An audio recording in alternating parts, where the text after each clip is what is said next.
Chapati, chapati, chapati. So you know how to make chapati.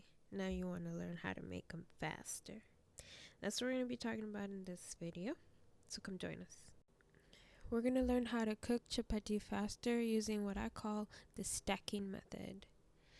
You're going to start out by cooking one chapati as you normally would on both sides. And then instead of taking it out, you're going to add another chapati dough on top of the one that you just cooked. And then flip it over so that the new one that you just added can cook. While the bottom of that chapati is cooking, you're going to add in another chapati dough on top. And then you're going to flip over all three chapatis so that the new dough that you added on top can cook. So as you can see, we're cooking 3 chapatis at the same time.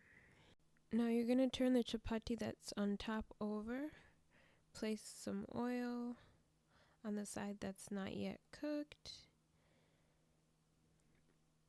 And then when the bottom chapati is cooked on that side, you're going to flip it over again to now cook on the other side of this top chapati.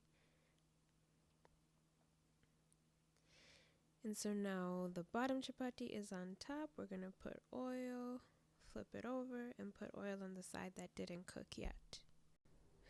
We're going to check the bottom chapati and see if it's cooked. We're good to go. We're going to flip it over and cook now the top chapati. So you kind of keep going like that. You're cooking 3 chapatis at a time, and then usually 2 are ready. You take those 2 out and start again.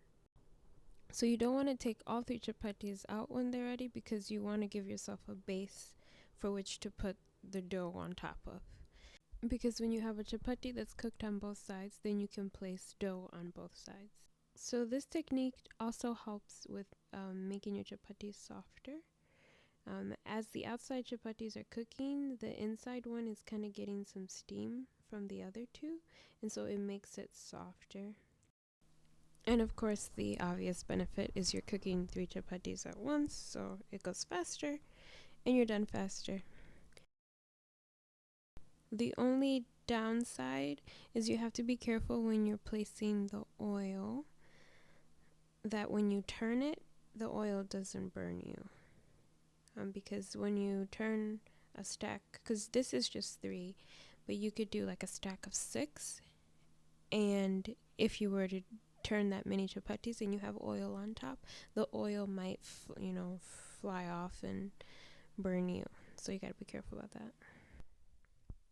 Now we've cooked all our chapatis. How do we store them? Well, I like to store my chapati in quarters because the hot pot that I have is small, so we got to make do with what we have. So I actually cut my chapati into quarters, and then I put them into a hot pot. If you don't have a hot pot, you can easily just get a plate, put a paper towel on the bottom, and then place all your chapatis there, and then put a paper towel on top, and then cover it with foil.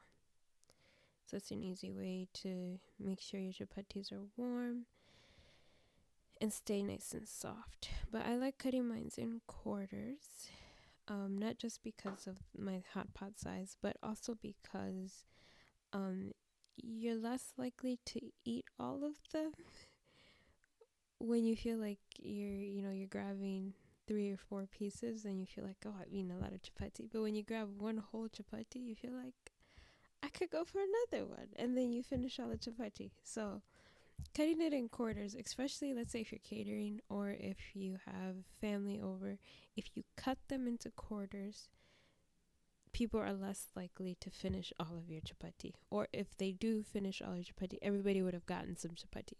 Okay, so nobody's going to be crying that they didn't get any chapati. So cut them in quarters. It helps. So I am on my last stack of chapati, and I'm going to cut these into quarters as well. I try to arrange them. They're kind of all different sizes. I'm not the perfect roller for a perfect circle, but I just arrange them and then I cut them into quarters. And the only thing I would say is they are hot. So when you try to cut them right after you've cooked them, they're going to be really hot. So use either like a paper towel or something to hold it as you're cutting. And now I'm just placing all my quarters into my hot pot. And I've lined my hot pot on the bottom with paper towel.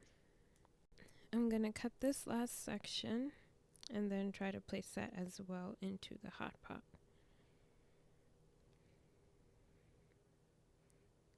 So I'm gonna try to see how many I can fit in here. But like I said, my hot pot is small.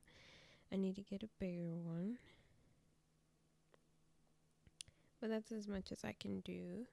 And then I put paper towel on top just in case there's any water or steam, that the paper towel can catch that instead of it going onto the chapati. Last thing is to place some foil on top of the paper towel and then cover the hot pot with the lid. And then chapati can be stored outside. It doesn't need to be refrigerated.